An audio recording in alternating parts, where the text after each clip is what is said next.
Good morning, good morning. Hope you're very well. Thank you for joining us today. If you are here, hopefully it's because you are interested in hearing more about a new report that's being released soon called Beyond Representation, How Diverse is the Charity Sector? I'm just going to wait a couple of minutes to allow people time to join and then we'll get into the discussion.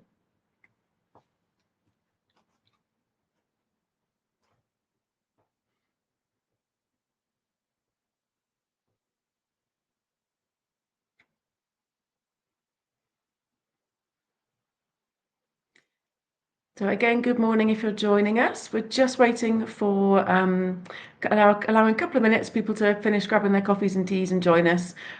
This chat today that we are here for is about a new report that's being released soon called Beyond Representation, How Diverse is the Charity Sector? And I will explain more in a couple of minutes once we've just given another 30 seconds or so for people to join us. I am conscious it's still the morning and people need coffee and tea.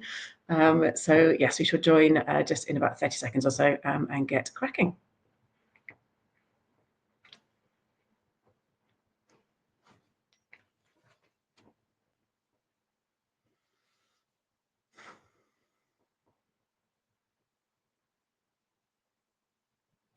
And just the last time before we get started, good morning and hello. You are hopefully joining because you're here to find out more about a new report that's being launched next month called Beyond Representation, How Diverse is the Charity Sector? I'll just give it 10 more seconds and then we will get started. So please do settle in and get comfy.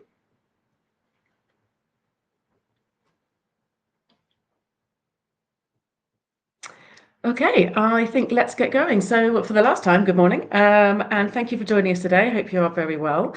You are here today to hear more about a new report that's being released next month called Beyond Representation and How Diverse is the Charity Sector. My name is Suzie Mills. I am a co-founder and CEO of Oxygen Communications. We are an ethical design agency, recently certified B Corp, specialising in accessible design and building eco-friendly websites. The reason I'm here today moderating this discussion is the two organisations that have created this report are two of our longest standing clients. So I'm delighted to be here today to facilitate this conversation. So who are they? What is the report about? So Oxford HR is a leading global global leadership consultancy dedicated to recruiting and supporting leaders in the social and environmental impact space. And Charity People are the UK's leading recruiter specifically for the UK charity sector. Both are B Corps. Both have been around for over 30 years, so they know a thing or two about what they're talking about. And so the report. So this quantitative and qualitative piece of research aims to gather in-depth insights into the state of the EDI sector within the UK and Europe and experiences within it currently, to understand barriers to improvement and to also encourage reflections on sector-wide change. So no small feat here. But to talk to us today about this research, I'm delighted to introduce Dr. Grace Mansah-Owusu, who is an organisational psychologist at Oxford HR. Good morning, Grace. Good morning, Suzie, and welcome everybody. Thank you for joining us this morning. Great, thank you. Great to have you here. Go ahead. And yes, so why, just quickly, why you're interested in this research from your point of view would be great to hear, please.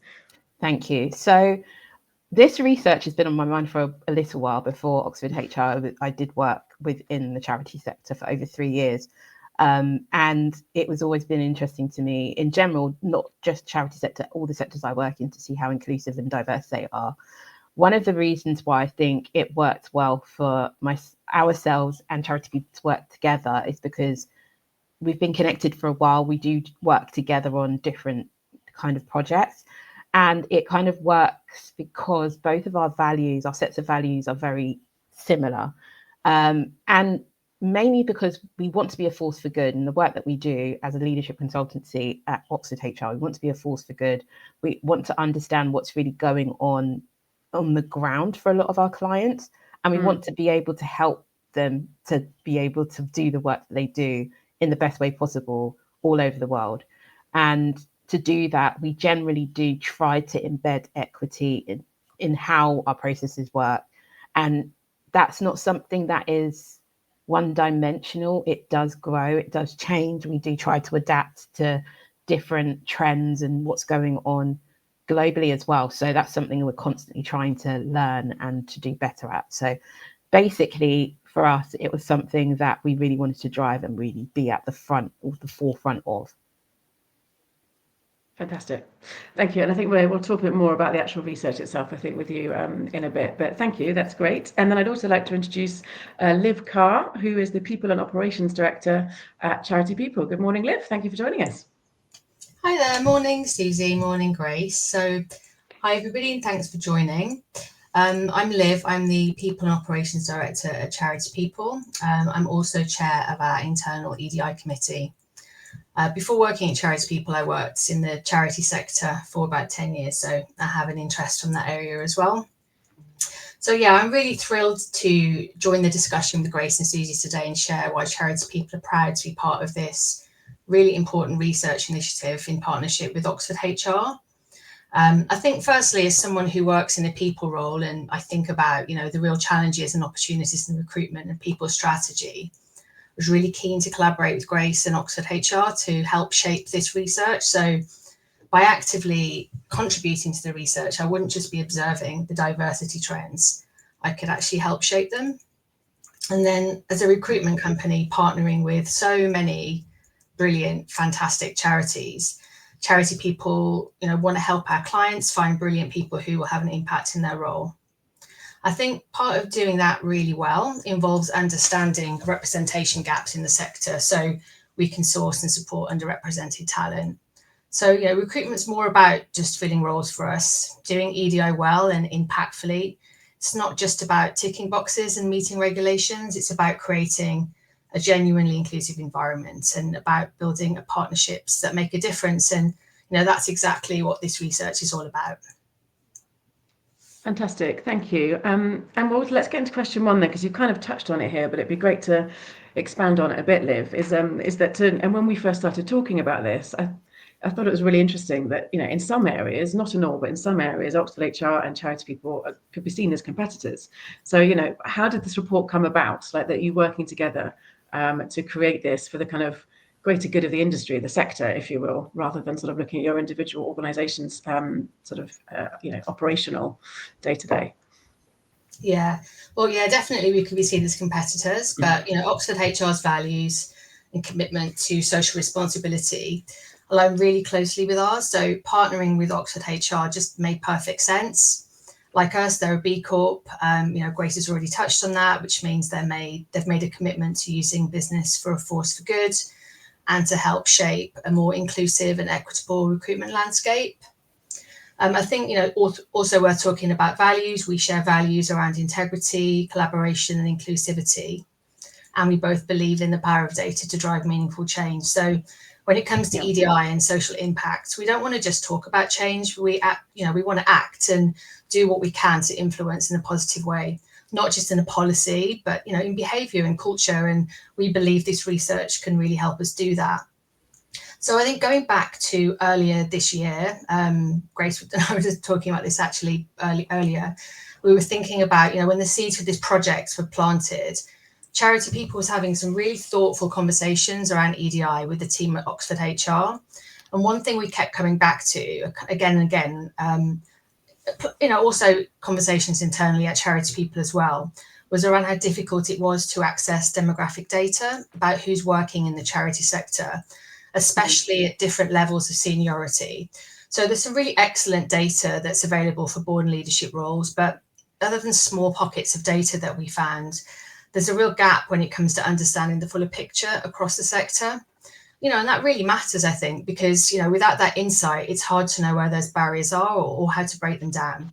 And we're fortunate to have access to an extensive network and diverse network of candidates and contacts across the sector. So that gave us a unique opportunity and a responsibility, I think, to contribute meaningfully to this research. But, this research is not just about data. It's about understanding how people experience equity, diversity, and inclusion, not just in policy, but in practice. And we wanted to hear the real stories, the real experiences, and gather rich, in-depth insights that could form organizational strategy, policy recommendations, and ultimately sector-wide improvements. So I suppose to finish here on this point, EDI, it's really inseparable from the charity sector's purpose, isn't it? Charities exist to tackle inequality and empower communities, and that mission depends on equity and representation within their own organisations. Fantastic, thank you. And I think that's a sort of a perfect segue really into my second question, which is to you, Grace, if that's okay, which is, and how have you approached this research? So, Liv mentioned about the kind of the sort of in-depth and sort of insights that you've gained, and what's been your approach to this? Thank you for that brilliant answer, Liv. And I think that does lead in really nicely to this question, which is how did we do it? So coming from a psychology background, anyone that has studied kind of like research methods for years and years knows that we need to do things that kind of give us the best chance of having some kind of representation in the data that we collect. So we tried to use a mixed method design. So what that means is we did, as Suzie says, quantitative and qualitative methods. So we ran a survey that looked at demographic characteristics of people in the sector, and that covered things like your protected characteristics such as age, gender, ethnicity, country lived in, sexuality, disability, all of those things. But then it also had a few other questions around organizational EDI. So if people are aware of EDI policies and practices within their organizations, whether they'd rate that the leadership was knowledgeable on EDI and all sorts of other things, and whether people had witnessed discrimination or microaggressions. And then we also ran 10 in-depth interviews with leaders in the sector around the topic of EDI. So how it's enacted within their organization, how they see EDI as a whole within the sector, and what challenges there were to embedding EDI internally as well as within the rest of the sector, and recommendations as well. So with those 10 interviews, we've done in-depth analysis and we're in the process of going through that. And then with the survey, that gave us a little bit more of a broader picture about what Liv actually said around who is where and what are they doing and how did they get there. So lots of different aspects and levels to the data and the information, and it's very, very rich. In fact, we could probably have like 5 different volumes depending on what people wanted to know, but we're going to try and keep the main report as concise as possible, but actually also answering the question. Thank you. Because I just wanted to touch on that as well, because I think you did have a phenomenal response to the survey, didn't you? Which, I mean, just goes to show how much people are interested in this, how much they want to learn about it, and that this kind of the timing and the need for this kind of data and report, I think, is really is important, and it's now. So it was definitely. And just any sort of any pros or cons to the way the research has been done? Anything you might do differently?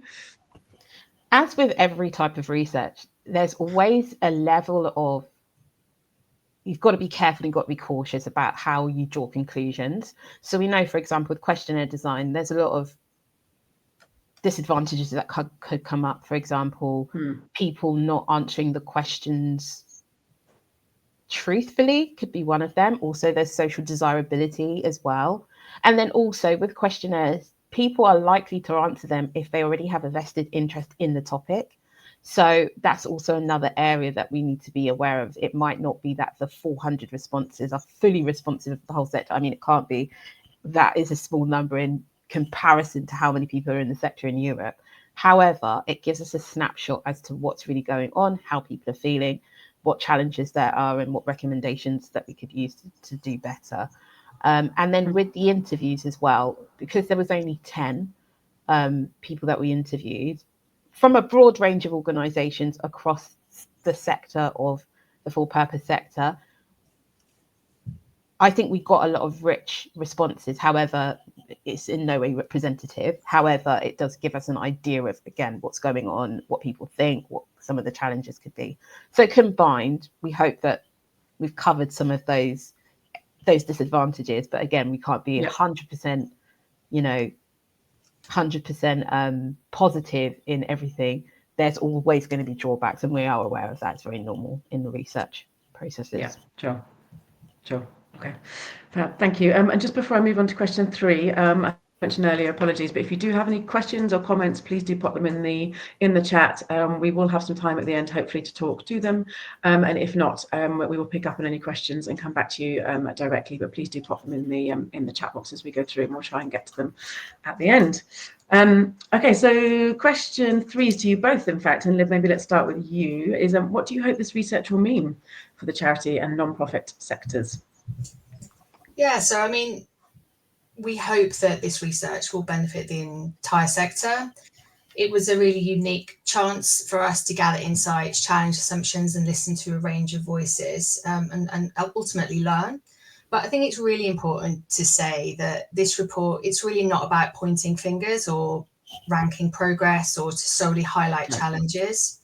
The research, it's designed to spark reflection, share good practice, and help all of us take the next steps in building more inclusive and representative workforces. So I think to say, I think both Grace and I would both say, be honest, be realistic about what you can achieve and what you can learn. I think that's the main thing really from, I think that charities could learn. Yeah. And same to you, Grace, please. It's really just this, we know that this research has been done in different guises in different organisations, but as Liv said, one of the catalysts is that there was not much to go on before, and we just hope that this sparks more research, more in-depth research, a lot more collaboration within different organisations to come together to do more, to find out more information about the sector and the progress as well. From the actual interviewees, there's a few things that were said in the interviews. Currently, someone said that there's very little available at the moment, which is true in terms of data, demographic data in the sector. One other person said that research should be able to compare and contrast best practice as well across the sector, and others wanted it to help them to be able to kind of solve some of their specific questions around inclusion and diversity within the sector and where they find that diverse pool and how they can kind of encourage early careers interaction within the sector as well. So there's lots of different areas that focused on, but I think the majority of people realised that there was a gap in the data. Yeah, and it's really, I think it's when we were talking about it the other day as well, it's really about these shared learnings, isn't it? It's about sort of sharing between organisations, between colleagues, sort of, understanding where the sort of, like you say, the gaps are. But like you said earlier, Liv, not to be kind of, berating organisations or people about that, but to sort of facilitate, improvement and to sort of, encourage that with this sort of open dialogue, I guess. But yeah. I think it says a lot. Okay. The organisation that we approached for the interviews, because this is taking, an hour out of someone's day. Okay. Every single person was really keen to do it. And I think that really says a lot. I agree. Yeah. It really does. Yeah. Yeah, definitely.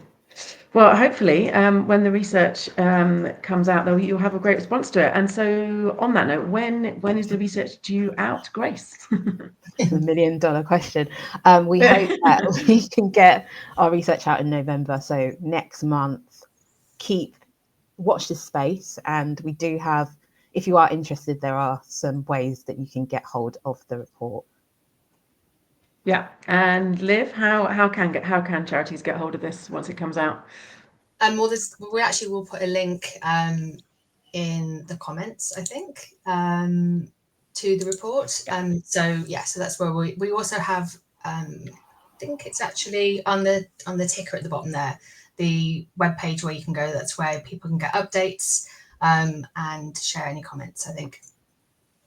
Yeah, fantastic. Brilliant. Okay, we'll just reiterate those next steps. So the report will be out mid-November, an exact date TBC, but mid-November. It will be launching with a knowledge festival, so a discussion, a webinar similar to this, and that will go into the actual findings in more detail.